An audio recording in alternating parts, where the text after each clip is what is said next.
programang ito ay rated SPG. Striktong patnubay at gabay ng magulang ang kailangan. Maaaring may masiselang tema, lengguwahe, karahasan, sexual, horror o droga na hindi angkop. Diyosa, bakit mo sumagot sa cellphone ni Lynette? Kasi kung magkasama kami dalawa ni Lynette, niyaya ko. Tila nagalit nga itong si Doc Carlos Benitez nang sagutin ni Diyosa itong cellphone ni Lynette at nagtanong nga ito na kung bakit siya daw ang sumagot sa cellphone ni Lynette at nasaan daw itong si Lynette. At dito nga nagpaliwanag itong si Diyosa na magkasama nga sila ni Lynette dahil inaya nga ni Diyosa itong si Lynette na lumabas at dalawin nga itong puntod ni Cromwell. At dahil dito, nagtanong itong si Carlos kung nasa ang lugar ba daw sila. At dito nga sinabi ni Diyosa na ibibigay na lamang daw niya itong address kung nasaan sila dahil tila nagkaroon nga ng kunting problema dito nga kay Lynette at naalala na naman daw ang kanyang nakaraan. At hindi na nga nagpatumpik-tumpik pa itong si Carlos kaya agad na pinuntahan itong lugar na sinabi ni Diyosa at hanggang sa nakarating na nga itong si Carlos doon. At dahil hinabol ni RJ itong si Lynette upang kumprontahin kung okay lang ba daw ito at dito nga nagalit itong si Lynette dahil sa takot na baka maabutan daw sila ni Carlos. At dito na nga na pinayuhan ito ni Diyosa itong si Lynette na dapat hindi daw ganon ang gawin niya dito kay RJ. Dapat bigyan naman daw niya ito ng respeto, hindi porket takot itong si Lynette na baka mahuli sila ni Carlos. Kaya agad na sinundan ni Lynette itong si RJ at humingi nga siya ng pasensya. Kaya sakto naman na yun ang naabutan dito ni Carlos at hindi nga nagkamali dahil sa tindi ng selos ni Carlos ay nagawa niya ngang hilain palabas ng restaurant itong si Lynette at hanggang sa kanilang bahay nang makarating sila ay hindi pa rin natigil itong si Carlos sa kakadakdak dito nga kay Lynette.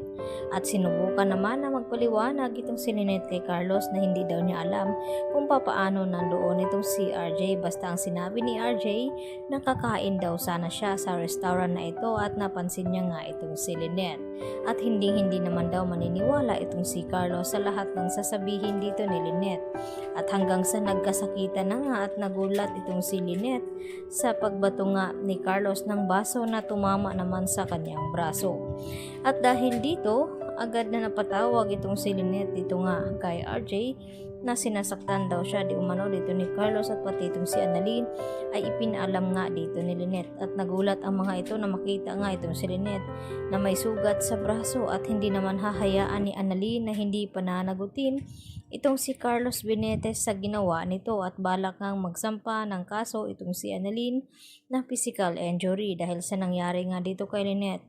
At sisiguraduhin naman ni RJ na tutulungan niya itong si Annalyn upang mapanagot itong si Carlos Benitez dahil tila tumitindi na nga ang pagsiselos at hindi na tama ang kanyang ginawa.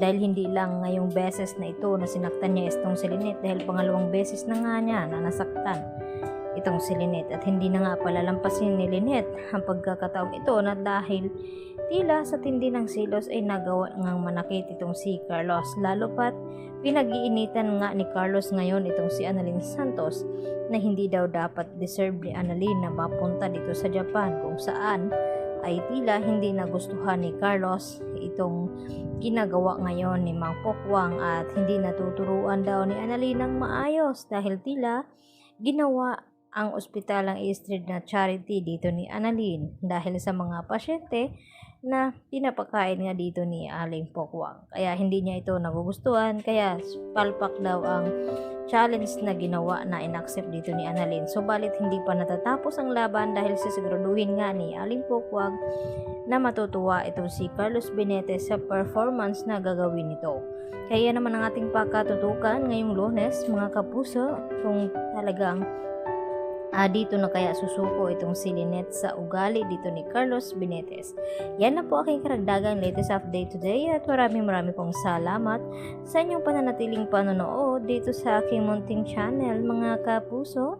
At hanggang sa muli at huwag niyo po sanang kalimutan i-like at i-subscribe ang aking munting channel na ito. Hanggang sa muli, marami pong salamat sa inyong pakikinig.